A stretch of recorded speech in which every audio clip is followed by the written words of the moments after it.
The human ships moved slowly through space toward the giant planet called Valdris Prime. Ambassador Hyun stood at the window of her ship and watched the alien world grow bigger.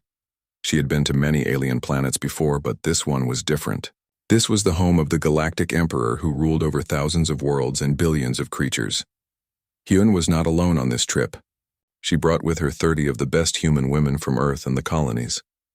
There was Dr. Nari, who knew more about alien biology than anyone else. Captain Tae commanded the small group of soldiers who came to protect them. Rena was young but very smart about alien cultures and languages. Mira handled all the communications and made sure their messages reached the right people. The other 25 women were experts in science, medicine, engineering, and trade. They came from different human colonies scattered across space. Some were from Mars, where the red dust storms never stopped. Others came from Europa, where people lived under the ice. A few traveled from the outer colonies near the edge of human space, where life was hard but people were tough. Earth had been part of the Galactic Federation for 50 years now. In the beginning, humans were excited to meet alien races and learn from them. They thought the galaxy would be a peaceful place where different species could work together. But the aliens saw humans differently. Most alien races had been spacefaring for thousands of years. They looked at humans like adults look at children who just learned to walk. The Galactic Federation was not really equal. The older alien races made most of the decisions. Humans got small roles and were told to be grateful for being included at all. Earth could trade with some alien worlds, but only certain goods. Human ships could travel to some systems, but not others.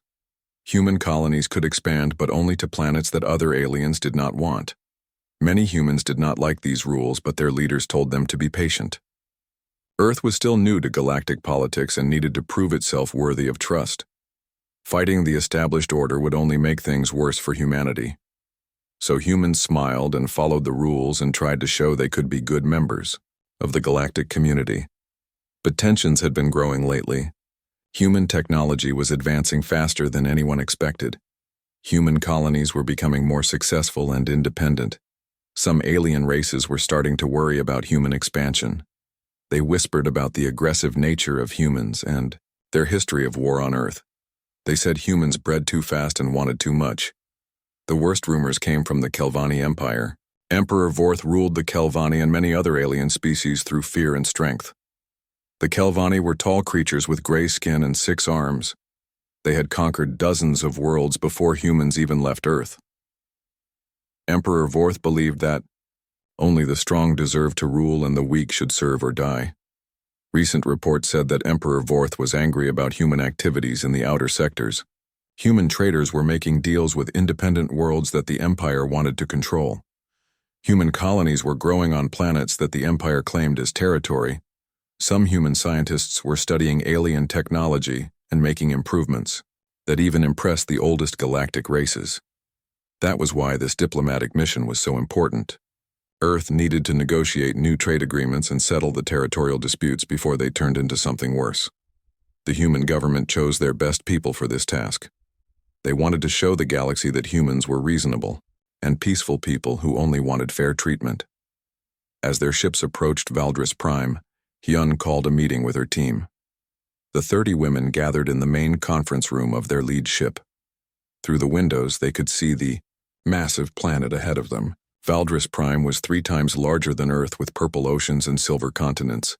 Huge cities covered entire continents, and space elevators stretched up into orbit like thin lines drawn across the sky. "Ladies," Hyun began, "we are about to make history. This will be the most important diplomatic contact between humanity and the galactic powers. The decisions made in the next few days will affect every human alive and every human yet to be born."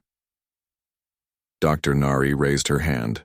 "Ambassador, our intelligence report suggests that Emperor Vorth may not be interested in fair negotiations.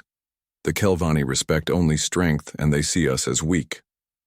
"That is exactly why we must be careful," Hyun replied.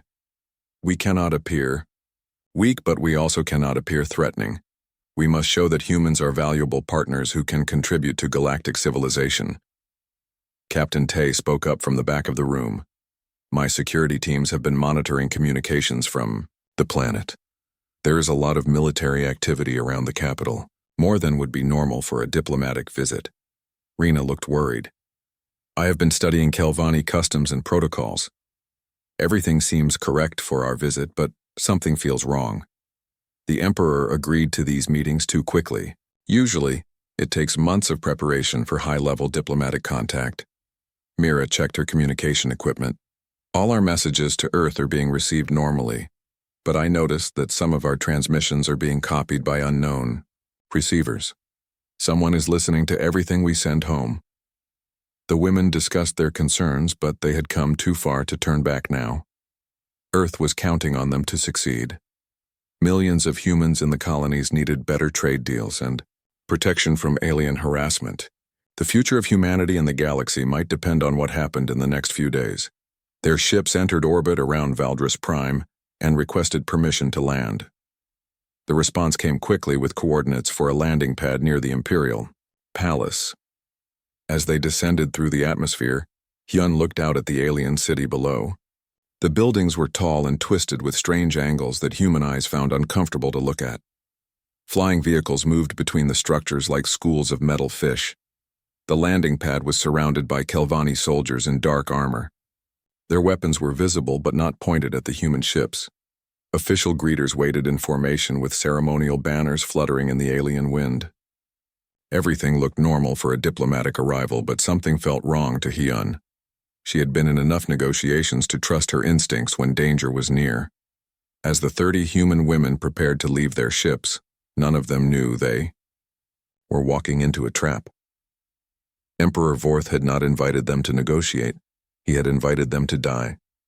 The galaxy was about to learn what happened when you pushed humanity too far, but first, humanity had to lose something precious. The price of that lesson would be paid in blood, and the currency would be the lives of 30 brave women who only wanted peace between the stars. The Imperial Palace was even more impressive up close than it had looked from orbit. The building stretched up into the clouds with walls made of black stone that seemed to absorb light. Tall spires twisted toward the sky like frozen screams, and banner poles flew flags from dozens of conquered worlds. The human delegation walked across the wide courtyard, while hundreds of alien eyes watched them from windows and balconies above.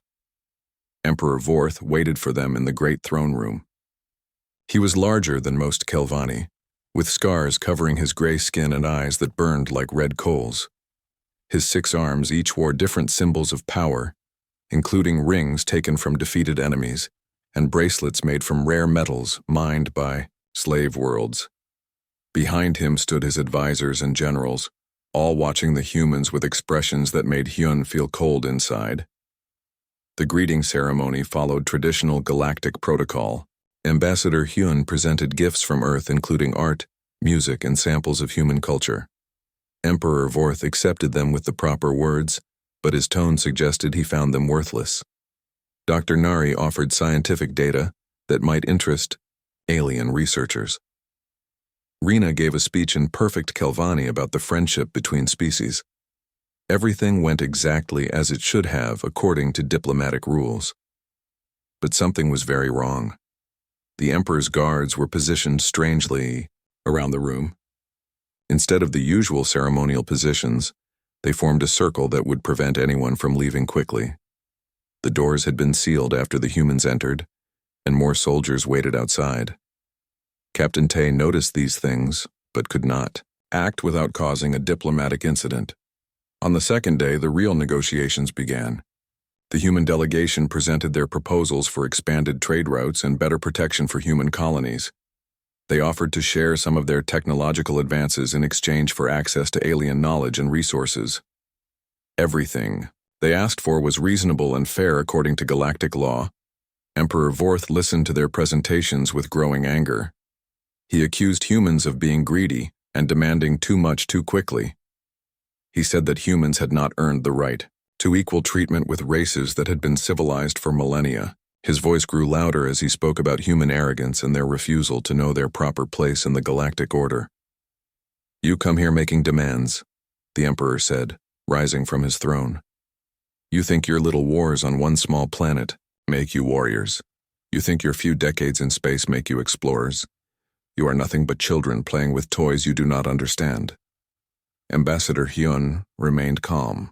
Your Imperial Majesty, we come seeking only fair treatment under galactic law. Humanity has followed all protocols and met all requirements for full membership in the Federation. We ask for nothing that has not been granted to other species at similar stages of development. That is where you are wrong. Emperor Vorth replied with a smile that showed too many sharp teeth. Other species understood their place. Other species showed proper respect for their superiors. Humans think they are special because they survived their primitive wars and reached for the stars. But you are not special. You are a disease that spreads too quickly and consumes too much. The accusations came suddenly and without warning. Emperor Vorth declared that the human delegation was not here for diplomacy, but for espionage and sabotage. He claimed that human scientists had developed a biological weapon designed to weaken alien immune systems. He said that Dr. Nari and her colleagues were spreading this weapon through medical aid programs on different worlds. The evidence was obviously false. The biological samples they presented were fabricated and the data was clearly altered. But the Emperor had already contacted the Galactic Council and presented his case. The council members were either too afraid of the Kelvani Empire or too prejudiced against humans to demand real proof. They agreed that the accusations were serious enough to warrant immediate action. Ambassador Hyun stood up in the throne room and demanded to speak with Earth. She wanted to contact the Galactic Council directly and present humanity's defense against these charges. But Emperor Vorth refused. He said that communication with Earth might allow the humans to activate more biological weapons or warn their accomplices on other worlds. You came here as diplomats, the Emperor announced, but you are revealed as terrorists and murderers. The penalty for bioterrorism against galactic civilization is death. Captain Tay and her security team tried to fight, but they were vastly outnumbered. Kelvani soldiers surrounded the 30 human women and forced them to surrender their weapons. The soldiers were careful not to kill anyone yet because the Emperor had special plans for these prisoners. For 3 days, the human women were held in cells deep beneath the Imperial Palace. They were given water and basic food, but no communication with the outside world. They did not know that Emperor Vorth was preparing something that would shock the entire galaxy. He was going to make an example of these humans that would terrify every other species into absolute obedience. On the 4th morning, the prisoners were brought to a large arena in the center of the capital city. Thousands of aliens filled the seats while cameras broadcast the event across the galaxy. Emperor Vorth wanted everyone to see what happened to those who challenged his authority. The 30 human women stood in chains on the arena floor while the Emperor read their crimes aloud. He accused them of conspiracy against galactic civilization, biological warfare, terrorism, and treason against the natural order. The charges were false, but the punishment was real. One by one, the Emperor called their names and described their supposed crimes. Ambassador Hyun was accused of leading the conspiracy. Dr. Nari was charged with creating the biological weapon. The other women were said to be accomplices who helped spread the disease to innocent alien worlds. As each woman was called forward, she was given a chance to confess her crimes and beg for mercy. Every single one of them refused. They declared their innocence and demanded fair treatment under galactic law. Some spoke about human rights and dignity.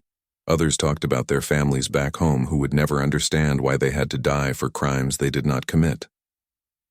Ambassador Hyun was the last to be called. She stood straight and proud despite her chains and looked directly at the Emperor as she spoke her final words. I represent the Earth government and all human colonies, she said, in a voice that carried clearly across the arena. We came here in peace, seeking only fair treatment and mutual respect. We have committed no crimes except believing that the galaxy was big enough for all of us to live in dignity. History will judge who the real criminals are in this place. Emperor Vorth raised his weapon, a ceremonial blade that had been used to execute prisoners for centuries. The arena fell silent as 30 human women faced their deaths with courage that impressed even their enemies. They stood together holding hands and singing an old Earth song about freedom and hope. The executions were quick, but the broadcasts lasted for hours. Emperor Vorth wanted every human in every colony to see what happened to those who defied the galactic order. He wanted them to understand that humanity was not special and not protected by any higher power. But Emperor Vorth made a terrible mistake that day. He thought that killing 30 brave women would make humans afraid and submissive. He thought that demonstrating his power would force humanity to accept their place as inferior beings in his empire. He did not understand that humans were not like other species. He did not know that pushing humans too far would awaken something in them that had been sleeping since they left their home planet behind.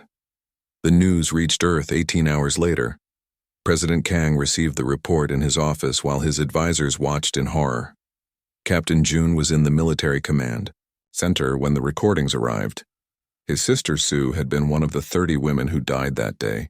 Across human space, families learned that their daughters, wives, mothers, and friends had been murdered for crimes they did not commit.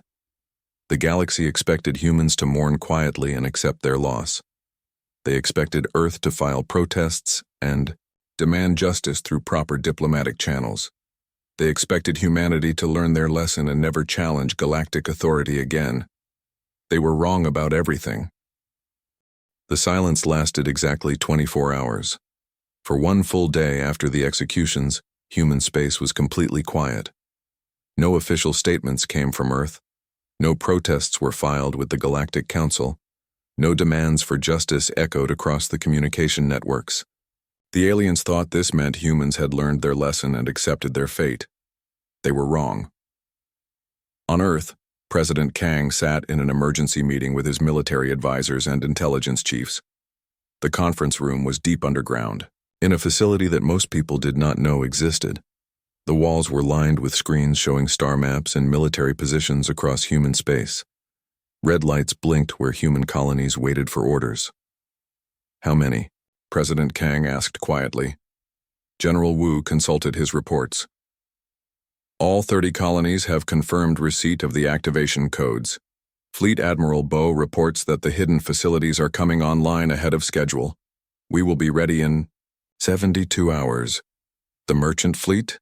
asked the president. "Captain Lee has confirmed that all vessels have received their new orders. The cargo containers are being swapped out as we speak. By tomorrow, every human merchant ship in alien space will be a potential weapon platform." President Kang looked at the faces around the table. These were people who had spent decades preparing for a war they hoped would never come. They had built weapons in secret and hidden military facilities inside asteroid mines and research stations. They had prepared for the day when humanity might need to fight for its survival. "Are we sure about this path?" the president asked. "Once we begin, there will be no going back. The galaxy will never see us the same way again." Admiral Min spoke from the far end of the table. "Mr. President, they killed 30 innocent women to make a point about human inferiority. They broadcast their deaths across the galaxy as entertainment. They have shown us that diplomacy and law mean nothing when applied to humanity. We have only one choice left." "The Hyun Doctrine is approved," President Kang announced. "May God forgive us for what we are about to do." The first sign that something had changed came from the outer colonies. Human settlements that had been quiet and cooperative for decades suddenly stopped responding to alien authority. Trade agreements were canceled without explanation. Human workers left alien facilities and returned to their colonies. Human ships changed course and headed home without completing their missions. Captain June was aboard the Earth Defense Force cruiser Defiant when the activation orders arrived. His ship had been disguised as a deep space research vessel for the past 5 years. Like dozens of other hidden military ships, the Defiant had spent years mapping alien territory and identifying critical targets while pretending to study cosmic phenomena. "All stations, this is the captain," June announced over the ship's communication system. "Operation Sleeping Dragon is now active. Remove all civilian disguises and prepare for combat operations. Today we stop pretending to be something we are not." The transformation was remarkable. Fake research equipment was jettisoned into space and replaced with weapons that had been hidden in specially shielded compartments. Sensor arrays that had been mapping star formations were reconfigured to target enemy ships. The harmless research vessel became a warship more advanced than anything the aliens had ever seen. Similar transformations were happening throughout human space. Mining stations revealed hidden missile batteries. Agricultural worlds unveiled fighter squadrons. Research facilities became military command centers. The peaceful human colonies that had existed for 50 years were revealed to be the most sophisticated military network the galaxy had ever seen. On Mars, Dr. Sull activated the Psychological Warfare Division that had been operating under cover of the Colonial Psychology Institute. Her teams had been studying alien cultures and behaviors for decades, not to promote understanding, but to identify weaknesses that could be exploited in wartime. They knew which species were naturally cowardly, which ones had fragile morale, and which ones could be turned against each other with the right pressure. The first attacks came without warning. Human merchant ships that had been traveling through alien space for years suddenly opened hidden weapon ports and began destroying Imperial supply convoys. The attacks were coordinated across 12 different star systems simultaneously. Within 6 hours, the Kelvani Empire lost more ships than they had in the previous decade of warfare against other alien rebellions. Lieutenant Yuna was piloting her fighter when the orders came through. She had been flying escort missions for merchant convoys, a boring job that let her practice combat maneuvers without attracting attention. Her mother had been among the 30 women executed on Valdris Prime, and Yuna had volunteered for the most dangerous assignments available. "All fighters, this is command," the voice crackled through her communicator. "You are weapons free. Target designation is any Imperial vessel or installation. Show them what humans can do when we stop playing nice." Yuna's fighter was not what it appeared to be. Like all human military equipment, it had been designed to look less advanced than it really was. The weapons were more powerful than alien sensors could detect. The engines were faster than alien physicists thought possible. The shields used technology that alien scientists had never imagined. Her target was an Imperial patrol squadron that had been harassing human cargo ships for months. The alien commanders thought they were dealing with one small fighter from a primitive species. They learned differently when Yuna's weapons tore through their shields like they were made of paper, and her maneuvers made their best pilots look like they were standing still. The news of the attacks spread quickly through alien space. The Galactic Council called emergency sessions to discuss the human uprising. Most alien species had never seen humans fight before, and were shocked by their capabilities. The technology humans were using was decades ahead of what anyone thought possible for such a young species. Emperor Vorth was furious. He had expected humans to submit after the executions, not fight back with weapons that could challenge his own fleets. He ordered massive retaliation against human colonies, but his ships found empty space where thriving settlements had been just days before. The human colonies had not been destroyed. They had been evacuated and hidden. Entire populations had disappeared into asteroid fields and nebulae where alien sensors could not find them. The colonies that remained were heavily defended by weapon systems that had been built in secret over decades. Admiral Bo revealed the true extent of human military preparation when he addressed the galaxy from his command ship. The transmission was broadcast on all frequencies and could not be blocked or jammed by alien technology. For 50 years, humanity has followed galactic law and accepted our place as junior members of the Federation, Admiral Bo announced. We hoped that patience and cooperation would earn us the respect we deserved. Instead, you murdered 30 innocent women to demonstrate our powerlessness. The Admiral paused while images of the executed women appeared on screens across the galaxy. You made a mistake, he continued. You thought we were weak because we chose peace. You thought we were primitive because we followed your rules. You thought we were helpless because we did not show you our true strength. Today you learn what humans are really capable of when you push us too far. The broadcast ended with a declaration that shocked every alien government. Humanity was withdrawing from the Galactic Federation and all associated treaties. Human territory was now forbidden to alien ships. Any alien military vessel found in human space would be destroyed without warning. Any attempt to attack human colonies would result in retaliation against alien worlds. The galaxy suddenly realized that they had been living next to a sleeping giant for 50 years. Humanity had not been weak or primitive. They had been patient and careful, building their strength while learning about their neighbors. Now that patience was gone, replaced by a cold determination to never again allow their people to be murdered for alien entertainment, The war that Emperor Vorth started with his executions was about to become something far worse than he had ever imagined. He thought he was teaching humans a lesson about power. Instead, he was about to learn what happened when you awakened the deadliest predators the galaxy had ever seen. The galaxy burned for 6 months. What started as human raids on Imperial supply lines became something far more terrible.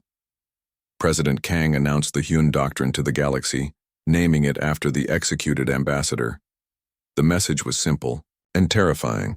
Any species that supported or enabled the executions would be considered an enemy of humanity and treated accordingly.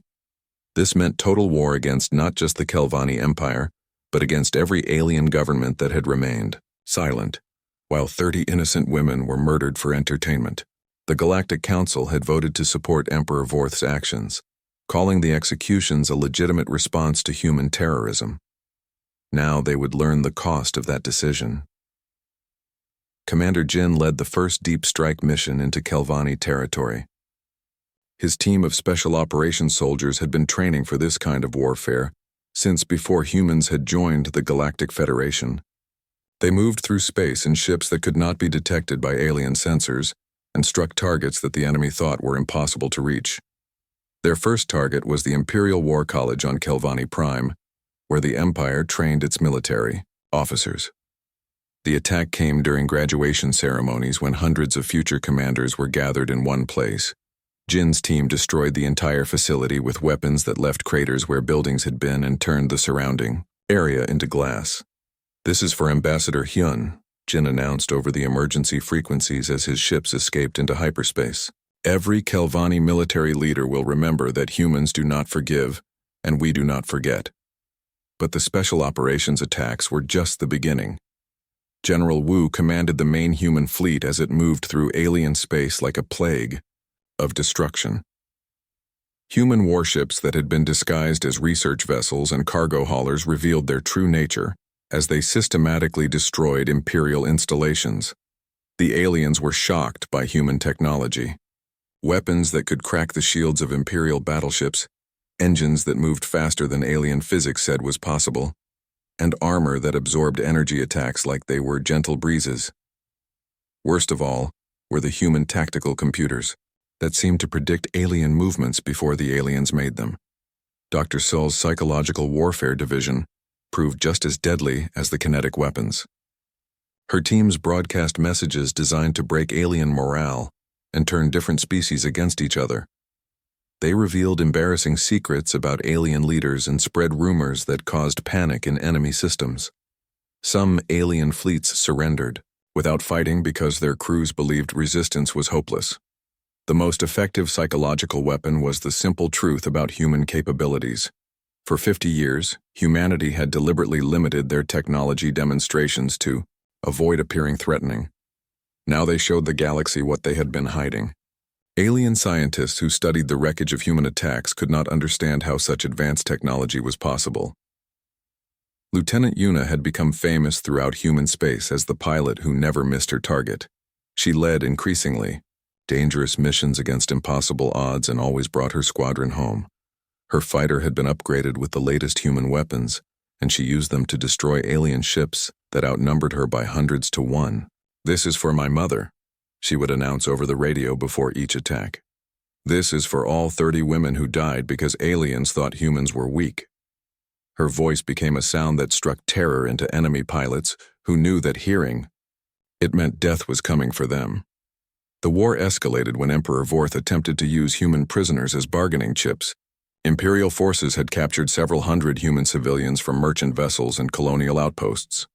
The Emperor announced that these prisoners would be executed unless humanity agreed to cease all military operations and submit to Imperial justice. Admiral Min received the ultimatum while his fleet was besieging an Imperial fortress world. The enemy commander demanded that human forces withdraw or watch helplessly as their people were murdered. It was the same tactic that had worked for the Empire countless times against other species who valued individual lives over strategic victory. Admiral Min's response shocked both his own officers and the alien defenders. He ordered his ships to continue the attack and destroy the fortress completely, knowing that hundreds of human prisoners would die in the bombardment. When his subordinates questioned the order, Min explained the new reality of human warfare. The Emperor thinks we will sacrifice military victory to save civilian lives because that is what other species do, Min said over the fleet communications channel. But we are not other species. We are humans, and we do not negotiate with people who murder our innocents for entertainment. Every alien in the galaxy must understand that taking human prisoners will not protect them from our vengeance. The fortress world burned under human weapons until nothing remained but cooling rock and radioactive debris. The message was received clearly by every alien government. Humanity would accept any cost to achieve victory and would never again allow enemies to use human lives as shields. The Thorani warrior clans were the first to request peace negotiations. These proud fighters had conquered dozens of worlds through personal combat and ritual warfare. They respected strength and honored brave enemies, but human military doctrine was something they had never encountered before. Human forces did not fight for glory or territory. They fought to completely destroy their enemies and eliminate any possibility of future threats. When human fleets attacked Thorani worlds, they did not just defeat the defending warriors. They systematically destroyed all military infrastructure, all government facilities, and all industrial capacity that could support future military operations. The Thorani War Master sent a message to Admiral Bo requesting honorable surrender terms. The human response was delivered by Captain Lee, who had been commanding merchant vessels until the war began, and now led a squadron of converted warships. The Thorani clans voted to support our enemies when they executed 30 innocent human women, Lee announced. Therefore, the Thorani clans will be treated as enemies until they no longer exist as a military force. We do not offer surrender terms to people who supported the murder of our citizens. 3 Thorani homeworlds fell to human attack before the remaining clans agreed to complete military dissolution and permanent exile from their territory. The once proud warrior culture that had terrorized other species for centuries was broken by humans who fought with a cold efficiency that allowed no room for honor or mercy. The isolation protocol became humanity's most feared weapon. When alien systems refused to expel Imperial forces or continued to trade with the Kelvani Empire, human ships would surround the entire star system and cut off all communication with the outside galaxy. No ships could enter or leave. No messages could be sent or received. The isolated systems were left to slowly collapse as their economies failed, and their governments lost contact with allies and trading partners. Some systems lasted months before begging for forgiveness and agreeing to human terms. Others held out longer, but eventually faced internal revolutions as their populations demanded an end to the siege. Admiral Seo commanded the largest isolation operation around the hegemony of worlds, a confederation of 12 alien species that had provided intelligent support to the Kelvani Empire. The hegemony controlled 47 star systems and had been a major power in galactic politics for over 1,000 years. Human ships surrounded every inhabited world in hegemony space and established a blockade that allowed nothing to pass. The hegemony's powerful fleet tried to break through the human lines but discovered that their most advanced warships were no match for human technology that had been developed in secret over decades. Your government supported the execution of 30 innocent human women, Admiral Seo announced to the trapped alien populations. Therefore, your civilizations will remain isolated until you remove those governments and agree to pay appropriate compensation for your crimes against humanity. The hegemony fell apart within 4 months as member species turned against each other, and civil wars broke out on dozens of worlds. The confederation that had existed for millennia was destroyed by human strategy that required no direct military assault on civilian targets. By the end of the 6th month of war, over 200 alien worlds had fallen under human control or been abandoned by their populations. The Galactic Council had dissolved as member species withdrew to protect their own territories. Emperor Vorth found himself ruling an empire that was shrinking every day as former allies abandoned him to save themselves from human vengeance. The galaxy learned that humans did not fight wars the way other species did. Other races fought for territory or resources or political advantage. Humans fought for complete victory and the total elimination of threats to their people. They would accept any sacrifice and inflict any suffering necessary to achieve their goals. The peaceful, diplomatic species that had joined the Galactic Federation 50 years earlier was gone forever. In its place stood a military power that combined advanced technology with a strategic ruthlessness that no alien race could match. The 30 women who died on Valdris Prime had been the price of awakening something terrible that had been sleeping in human space. Now the galaxy would pay an infinitely higher price, for Emperor Vorth stood alone in his throne room watching. Reports of defeat arrived from across his shrinking empire. The great Kelvani Empire that had dominated the galaxy for centuries was collapsing under the relentless pressure of human warfare.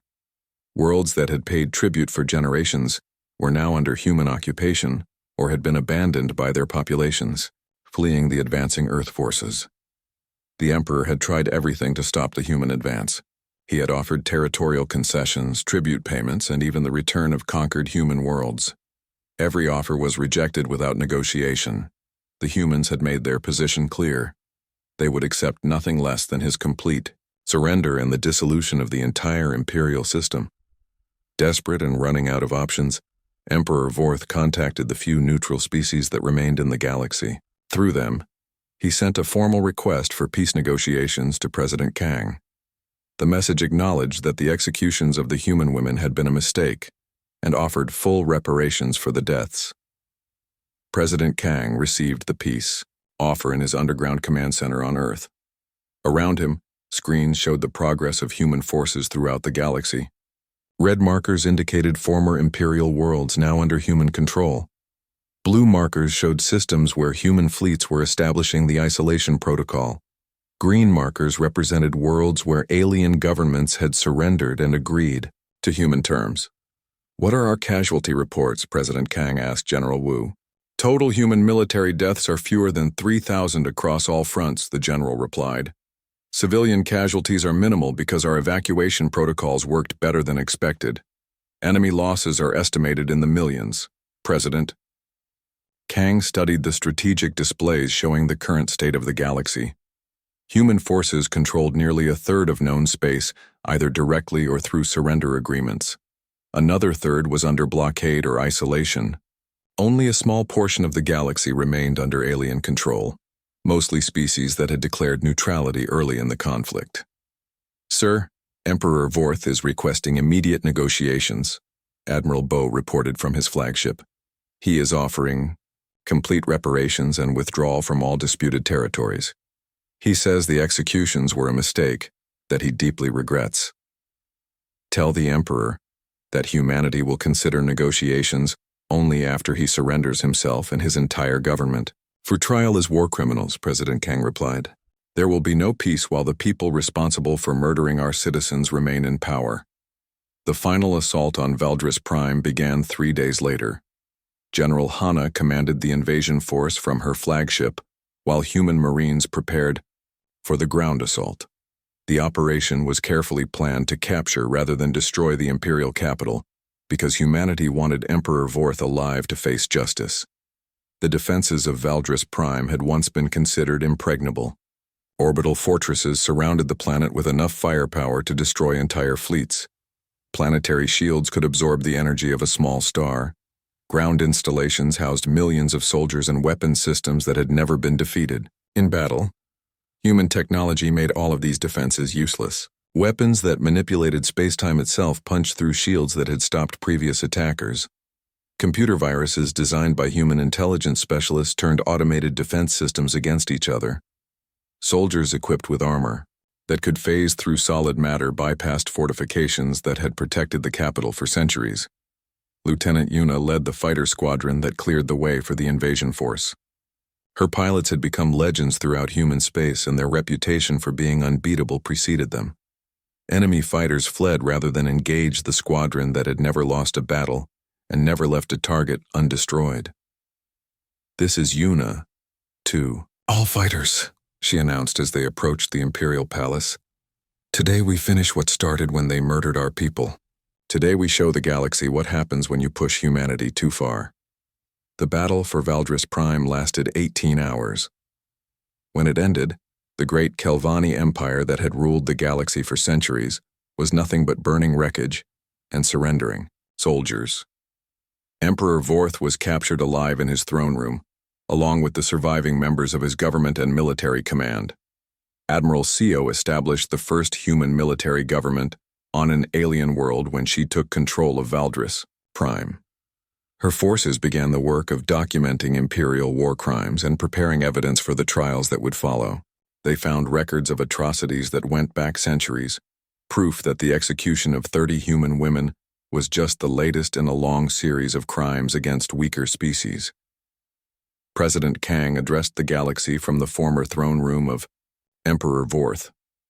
Behind him stood the flags of human colonies alongside banners captured from defeated alien armies. The symbolism was clear to everyone watching. Humanity was now the dominant power in the galaxy and would remain so for as long as they chose. For 50 years, humanity sought peace and cooperation with our galactic neighbors, President Kang announced. We followed your laws, respected your customs, and hoped that patience would earn us equal treatment. Instead, you responded to our peaceful nature by murdering 30 innocent women for your entertainment. The president paused while images of the executed women appeared on screens throughout the galaxy. Their names and faces had become symbols of human determination and alien cruelty. Today, the galaxy begins a new era, he continued. The Galactic Federation is dissolved and will be replaced by a new organization based on principles that protect the innocent and punish those who prey upon the weak. Humanity will lead this new order because we have proven that we will not tolerate injustice regardless of the cost to ourselves. The trials of Emperor Vorth and his accomplices began 6 months later. The proceedings were broadcast throughout the galaxy so that every species could see justice being done. The evidence presented was overwhelming and included recordings of the executions along with documentation of centuries of imperial crimes. Captain Lee served as the chief prosecutor, presenting testimony from survivors of imperial brutality and experts who analyzed the systematic nature of Kelvani oppression. The defense argued that the Empire was following established galactic law and that the executions were a legitimate response to perceived human threats. The defendants claimed they were protecting galactic civilization from human aggression, Captain Lee argued in his closing statement. But the evidence shows that they executed 30 innocent women to demonstrate their power and terrorize other species into submission. They did not kill soldiers in battle or punish actual criminals. They murdered diplomats, scientists, and humanitarian workers whose only crime was being human. Emperor Vorth was sentenced to life imprisonment on a prison world established specifically for galactic war criminals. His subordinates received similar sentences based on their individual involvement in imperial crimes. The trials established legal precedents that would govern interspecies relations for generations to come. The new Galactic Federation was formally established 1 year after the fall of Valdris Prime. Admiral Seo was elected as the first human Supreme Commander, responsible for maintaining peace and enforcing the new laws that protected all sentient species. The headquarters was established on Earth, symbolizing humanity's role as the guardians of galactic civilization. The memorial to the 30 executed women was built on Valdris Prime, where they had died. The structure was simple but powerful. 30 pillars of white stone arranged in a circle, each bearing the name and image of one of the martyrs. At the center stood a larger monument with Ambassador Hyun's final words, carved in the languages of every known species. Captain June visited the memorial 5 years after the end of the war. His sister Sue was remembered on one of the pillars, her face looking peaceful and determined in the carved portrait.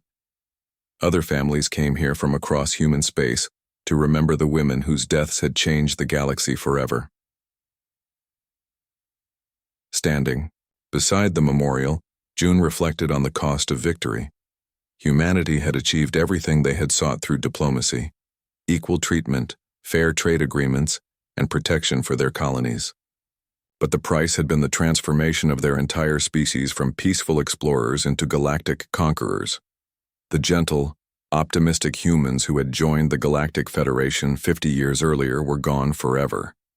In their place stood a species that ruled through strength and memory, ensuring that no other innocents would die for alien entertainment. The galaxy was safer and more just than it had been under Imperial rule, but humanity had lost something precious in the process of saving it. As he prepared to leave the memorial, June noticed a group of alien children placing flowers at the base of Ambassador Hyun's monument. They were too young to remember the war, but old enough to understand that these human women had died so that all species could live in freedom and safety. The galaxy was different now, shaped by human values, and protected by human power. The 30 women who died on Valdris Prime had become symbols of courage and sacrifice that inspired people of all spectrum